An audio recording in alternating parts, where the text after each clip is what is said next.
ಈಗ ನಿನ್ನೆ ಸುಮಾರು 10:30-11 ಗಂಟೆಯಲ್ಲಿ ವರುಣಾ ಕ್ಷೇತ್ರ ನರಸೀಪುರ ತಾಲೂಕು ಮೈಸೂರು ಜಿಲ್ಲೆ ನಮ್ಮ ಉಪ್ಪಾರವರೊಬ್ಬರು ತಾಯಿ ತಂದೆ ಮಗಳು 3 ಜನ ಅದು ಒಂದು ಡೆತ್ ಸರ್ಟಿಫಿಕೇಟ್ನ ಬರೆದಿಟ್ಟಿದೆ.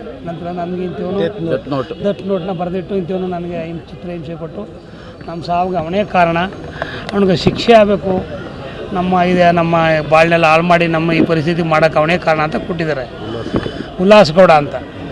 ಹಾಗಾಗಿ ಅದು ಬೇರೆ ಬೇರೆ ಪ್ರೀತಿಯ ಒಂದು ಇದಿರಬೇಕು ಅಂತ ನಾನು ಅಂದ್ಕೊಂಡಿನಿ. ಅದೇ ಹಂಗೆ ಆಗಿರೋದು. ಅವನೇನು ಮಾಡಿದ್ದಾನೆ, ತಾನೇ ಅವ್ರ ಜೊತೆಲಿ ಹೋಗಿ ಲಗ್ನ ಪತ್ರಗಳಿಸಿ ಎಲ್ಲ ಮಾಡಿ ಮದುವೆ ಮಾಡಿ ಏನೋ ಮಟ್ಟಿಗೆ ಹೋಗಿ ಕೊನೆಗಳಲ್ಲಿ ಅವರು ಏನು ಮದುವೆ ಆಗ್ತಿದ್ದ ಹುಡುಗನಿಗೆ ತಾನು ಫೋಟೋನ ಇನ್ನೊಂದು ಎಲ್ಲವನ್ನು ಕೊಟ್ಟು ಅವಳನ್ನ ಪ್ರೀತಿಸ್ತಾ ಇದ್ದೀನಿ, ನಾನೇ ಮದುವೆ ಆಯ್ತೀನಿ, ಒಂದು ವೇಳೆ ನನ್ನ ಮದುವೆ ಬಿಟ್ಟು ಅವ್ನು ಮದುವೆ ಆಗೋದಾದರೆ ಅವ್ರನ್ನ ಛತ್ರದ ಮುಂದೆ ಅಟ್ಯಾಕ್ ಮಾಡಿ ಅವ್ರನ್ನ ಕೊಲೆ ಮಾಡ್ತೀನಿ ನನ್ನ ಅಂತ ಬೆದರಿಕೆಯನ್ನು ಹಾಕಿ ಮಾಡಿದ್ದೇನೆ. ಹಾಗಾಗಿ ನಮ್ಮ ಸಮಾಜದಲ್ಲಿ ಸ್ವಲ್ಪ ಕಡಿಮೆ ಇರೋದು ಉಪ್ಪಾರರುಗಳು, ಅವ್ರು ಗೌಡಾಸವರು. ಹಾಗಾಗಿ ಅವರು ಹೆದರ್ಕೊಂಡು ಮಾನಕ್ಕೆ ಈಗ ಆಯ್ತಲ್ಲ ನಮ್ಮ ಬಾಳು ಅಂಥೇಳಿ ಅವರು 3 ಜನ ಕಂಡಿದ್ದಾರೆ. ಇಲ್ಲಿ ಉಪ್ಪಾರರು ಏನು ಹೇಳ್ತಾ ಇದ್ದಾರೆ ಅಂದರೆ, ಈಗ ಇದು ಎಲ್ಲ ಆಯಿತು, ನಮ್ಮ ಕಡಿಮೆ ಜನಕ್ಕೆ ಎಲ್ಲೂ ನ್ಯಾಯಗಳು ಸಿಗ್ತಾಯಿಲ್ಲ, ಇದೊಂದು ದುರಂತ ಆಗಾರ, ನಮಗೆ ರಕ್ಷಣೆ ಕೊಡೋರು ಯಾರು? ಈಗ ಆಗಿರ್ತಕ್ಕಂಥವ್ನಿಗೆ ಸರಿಯಾದ ಶಿಕ್ಷೆ ಆಗಬೇಕು. ಅದ್ರ ಜೊತೆಯಲ್ಲಿ ಅಲ್ಲಿ ಅವರು ಇದರಿಂದ ನಾವು ನರಸೀಪುರಕ್ಕೆ ಹೋಗೋ ದಾರಿನಲ್ಲಿ ಅಚ್ಚಿಕೆಮುಡಿ ಪಕ್ಕದಲ್ಲಿ ಒಂದು ಜಾಗ ಮನೆಯನ್ನು ಕಟ್ಟಿದ್ದಾರೆ. ಮುಂದೆ ಅವ್ರು ಮನೆ ಕಟ್ಕೊಂಡು ಅದು ಯಾವ ರೀತಿ ಆಯಿತು ಏನೋ ಮನೆ ಕಟ್ಟಿದ್ದಾರೆ. ನಿನ್ನೆ ಗೃಹ ಪ್ರವೇಶ ಮಾಡಬೇಕಾಗಿತ್ತು.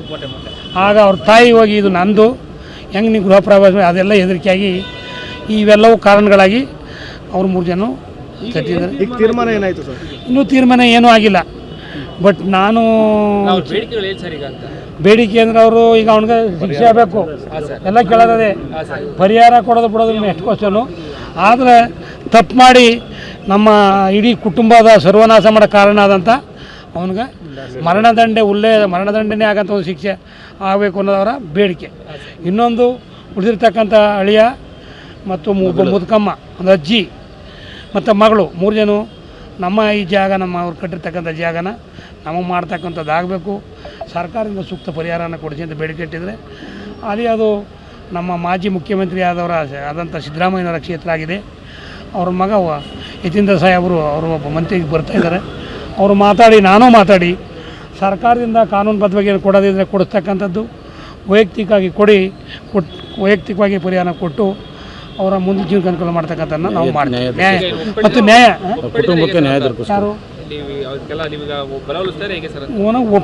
ಒಪ್ಪಬೇಕು ಅವರು.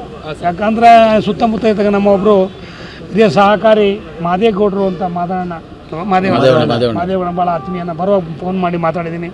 ಅಣ್ಣ, ನಾನು ನಿನ್ನ ಜೊತೆಲಿ ಇರ್ತೀನಿ, ನಾನು ಖಂಡಿತವಾಗಿ ಆ ಜಾಗ ಕೊಡಿಸ್ತಕ್ಕಂಥದ್ದು ಅವ್ರಿಗೆ ಸೂಕ್ತವಾಗಿ ಏನೋ ಬೇಡಿಕೆ ತಕ್ಕಾಗಿ ಸ್ಪಂದಿಸ್ತಕ್ಕಂಥ ಕೆಲಸ ಮಾಡ್ತೀನಿ ಅನ್ನೋ ಮಾತನ್ನು ಹೇಳಿದ್ದಾರೆ. ಈಗ ನನಗೆ ಬೇಕಾದಷ್ಟು ಇಲ್ಲೆಲ್ಲ ಪರಿಚಯ ಇದ್ದೀವಿ. ಈಗ ಸಾರಮ್ಮ ಯೇಸು ಬಂದಿದ್ದಾರೆ, ನಾವೆಲ್ಲ ಕೂತು ಮಾತಾಡಿ ಅವ್ರಿಗೆ ಆದಷ್ಟು ನ್ಯಾಯ ತಪ್ಪಿಸ್ತಕ್ಕಂಥದ್ದು, ಅವನಿಗೆ ಶಿಕ್ಷೆ ಆಗ್ತಕ್ಕಂಥದ್ದು ಮಾಡ್ತೀವಿ. ಅವ್ರು ಏನೋ ತಪ್ಪ ಅವೆಲ್ಲ ಆಗಬಾರ್ದು, ಮಾಡೋಂತ ಮಾಡಬೇಕು. ಕಾನೂನಿದೆ, ಕಾನೂನು ಕೈ ತಗೊಳಕ್ಕೆ ನೀವು ಯಾರು ನಾವ್ಯಾರು ಅಲ್ವಾ? ಕಾನೂನು ಮಾಡಬಾರ್ದು.